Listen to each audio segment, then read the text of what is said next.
தேனி மாவட்டத்தில் உள்ள வருசநாடு பற்றி தான் பேச போகிறோம். 98 கிராமங்கள் இன்னைக்கு வீடு இல்லாமல், தங்க இடம் இல்லாமல் தவிச்சுக்கிட்டு போராட்டம் பண்ணிக்கிட்டு இருக்கு. அது எந்த ஒரு வலைதளத்திலையும் அதிகப்படியாக பேசப்படல. ஒரு இப்போ சட்டசபையில் கூட அதை பற்றி பேசப்படல. என்ன நினச்சிக்கிட்டு இருக்காங்க என்னன்னு தெரியல.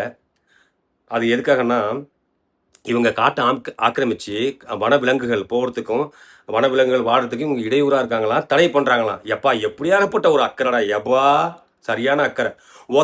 ஒரு ஆள் யோகா ஈஷா மையன்னு சொல்லி வச்சு வளர்த்துக்கிட்டு இருக்கான். அப்போ காட்டு யானைகள் போகிற வழியோ மறிக்கலையோ, காட்டு மக்களுக்கு மரங்களை வெட்டலையோ, அதெல்லாம் உங்க கண்ணுக்கு தெரியாது. அது போக ஆடு தாண்டிய அணை, அதாவது மேகதாது அணை கட்ட கர்நாடகக்காரன் அவ்வளவு இது பண்ணிக்கிட்டு தண்ணி விட மாட்டேன்னு சொல்லி டேம் கட்டுறேன்னு சொல்லிக்கிட்டு அங்கே டேம் கட்டுனா 12,200 ஏக்கர் ஹெக்டேர் நிலப்பரப்பில் உள்ள உயிரினங்கள் அனைத்தும் அழிஞ்சிடும், காடுகள் அழிஞ்சிடும்.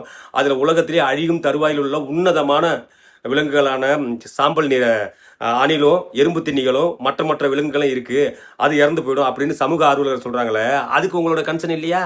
அது காடு இல்லையா? அது வனவிலங்கு இல்லையா? அது அழியாதா? என்னையா அது? மனுஷன் மட்டும் வாழ்கிறதுக்கு வனவிலங்குகள் அழியணும் அப்படின்னு சொல்லிட்டு இவ்வளவு அக்கறையாக நீங்கள் சொல்கிறீங்க. இவ்வளவு முகாந்திரத்தோட இவ்வளோ ஆதாரத்தோடு நிரூபிக்கிற அதுக்கெல்லாம் நீங்கள் தடுப்பானை பிறப்பிக்க மாட்டீங்க. என்னையா உங்கள் உத்தரவு? நல்ல அருமையான உத்தரவு. அதுபோக இந்த அரசியல்வாதிகளை பார்த்தீங்கன்னா, அவங்க 100 வருஷமாக வாழ்ந்துக்கிட்டு இருக்காங்க. 100 வருஷமாக இவங்க ஆட்சி பண்ணிட்டு இருந்தவங்க சொல்கிறாங்க, ஓட்டு வேணும்னா மட்டும் இந்த இடத்துல அரசியல் பண்ணுறாங்க. ஓட்டு வேணும்னா மட்டும் அவங்களுக்கு ஆதார் அட்டை கொடுத்துருக்காங்க, தண்ணி கொடுத்துருக்காங்க, மின்சாரம் கொடுத்துருக்காங்க. இதெல்லாம் யார் கொடுத்தது?